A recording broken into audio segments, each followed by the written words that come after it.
Erina Gudono ini seakan nggak kapok dirujak oleh netizen.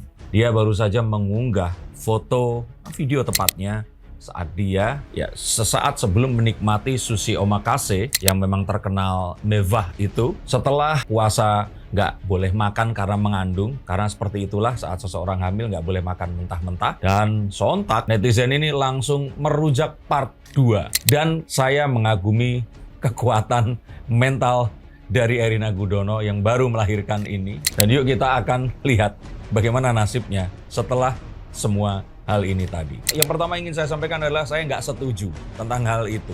Meskipun saya di sini mendukung apa yang dilakukan oleh Pak Jokowi selama ini dan semua keterpaksaannya setelah kepepet oleh pencalonan Mas Ganjar dan Pak Mahfud sehingga harus mendorong anaknya, itu sudah kita lewatkan, cari di konten saya yang lainnya. Tapi saya di sini yang kemarin juga sempat membela Erina dan Kaesang dengan semua tuduhannya, kali ini saya sih nggak setuju dengan unggahan itu.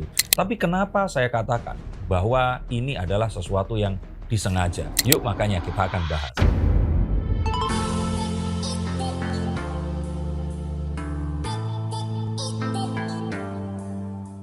Halo Sensikers, kembali berjumpa bersama saya Denny Darko. Tidak ada yang namanya misteri, yang ada adalah tanda-tanda yang kita semua coba untuk mengerti. Saya nggak ngerti apa yang terjadi dengan para milenial dan Gen Z ini dengan negara Jepang dan sushi, karena seakan-akan sushi ini jadi kayak makanan keren para milenial ini tadi. Anyway, saya Gen X, saya menyukai sushi tapi nggak segitunya sampai harus setelah puasa nggak bisa makan sushi terus harus makan sushi seperti Erina ini tadi. Tapi Erina ini mirip dengan istri saya saat dulu hamil, melahirkan, yang ingin dimakan langsung itu adalah sushi. Karena saya ingat anak saya masih bayi sampai kami harus menidurkan di tempat duduknya itu hanya gara-gara ngidam sushi 9 bulan nggak bisa dimakan. Mengapa ini saya katakan disengaja? Karena kita mulai dari yang terlihat di situ Itu jelas ada tulisan Erina seperti itu. Terus potongan sushinya itu perlu banget ditaruh di depan seperti itu.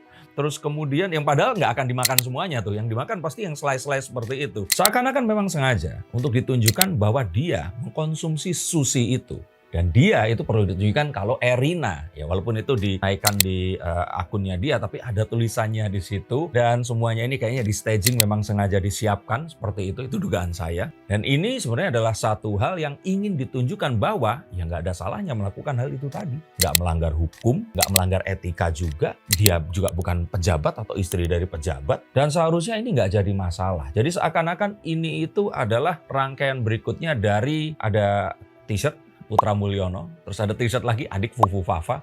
Nah kali ini makan sushi omakase. Mengapa saya katakan bahwa ini adalah sesuatu yang biasa? Karena di Jakarta masih banyak kemewahan yang lainnya yang kalau ternyata hal tersebut itu dilakukan, itu bukan sesuatu yang kayak membeli tas yang sangat mewah atau memamerkan mobil yang harganya miliaran rupiah. Meskipun itu mewah tapi kayaknya memang sebelum melakukan itu ada list harus melakukan apa yang tetap menggegerkan tapi juga masih wajar. Yang saya pikir seharusnya ini untuk seorang menantu presiden yang sedang menjabat, ini sesuatu yang sangat sederhana. Dan kembali saya di sini nggak ingin membela. Saya katakan tetap itu saya nggak setuju. Kalau saya jadi biro komunikasinya, saya pasti akan against idea ini tadi. Tapi mungkin saja biro komunikasinya ini memang sudah the next level, lebih sakti dibandingkan saya. Sehingga selain mungkin bertujuan untuk mengedukasi netizen agar nggak dikit-dikit baperan, karena ini sebenarnya adalah sesuatu yang biasa buat mereka.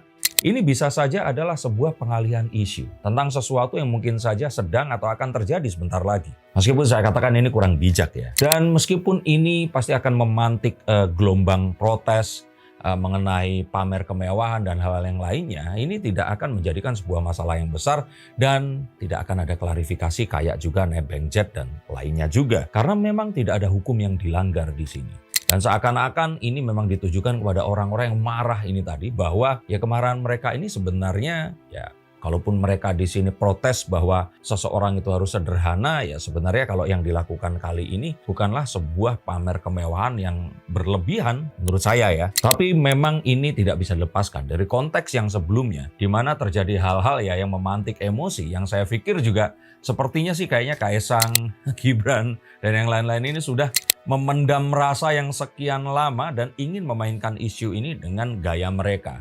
Yang saya pastikan sekali lagi ini tidak melanggar hukum, tidak juga melanggar etika. Ada yang mengatakan bahwa saat masyarakat ini lapar dan miskin dan semuanya. Kalau saya kira ya oke kalau memang mau mengatakan seperti itu, tapi kembali di sini mereka bukan pejabat. Dan saya di sini tidak membela mereka, tapi mencoba untuk menempatkan segala sesuatu ini di tempat yang sesuai dengan porsinya. Mungkin akan berbeda jika ini dilakukan oleh istri Gibran. Tapi tetap saya lebih percaya bahwa ada sesuatu yang besar yang sebenarnya akan terjadi atau sebenarnya tengah terjadi. Dan isu ini memang disiapkan untuk hand in hand dan bertujuan untuk menutupi sesuatu yang agar ini tidak terlalu besar untuk bisa tersebar di masyarakat nanti. Nah, jika itu memang terjadi, maka saya pikir ini adalah sebuah level komunikasi tingkat dewanya dewa yang nggak bisa saya mengerti, yang mungkin memang ini adalah seharusnya harus dilakukan, dan ini sepertinya sesuatu yang semakin meyakinkan bahwa ada banyak hal yang mungkin tidak kita ketahui tapi terjadi di depan mata kita. Maka sebenarnya mengasihkan untuk menunggu apa yang akan terjadi setelah ini nanti. Bukan kemarahan netizen ya, tapi apa yang akan dilakukan berikutnya. Dan apa yang akan dilakukan oleh para pembenci Jokowi ini tadi. Karena sepertinya Erina makan sushi, yang salah tetap Jokowi. Dan saya akan sangat penasaran apa yang akan dinaikkan lagi. Dan serangan yang akan dilakukan, yang saya pikir mau bagaimana lagi, ini adalah sebuah jalan agar kita bisa belajar tentang demokrasi dan melihat arahnya nanti akan kemana.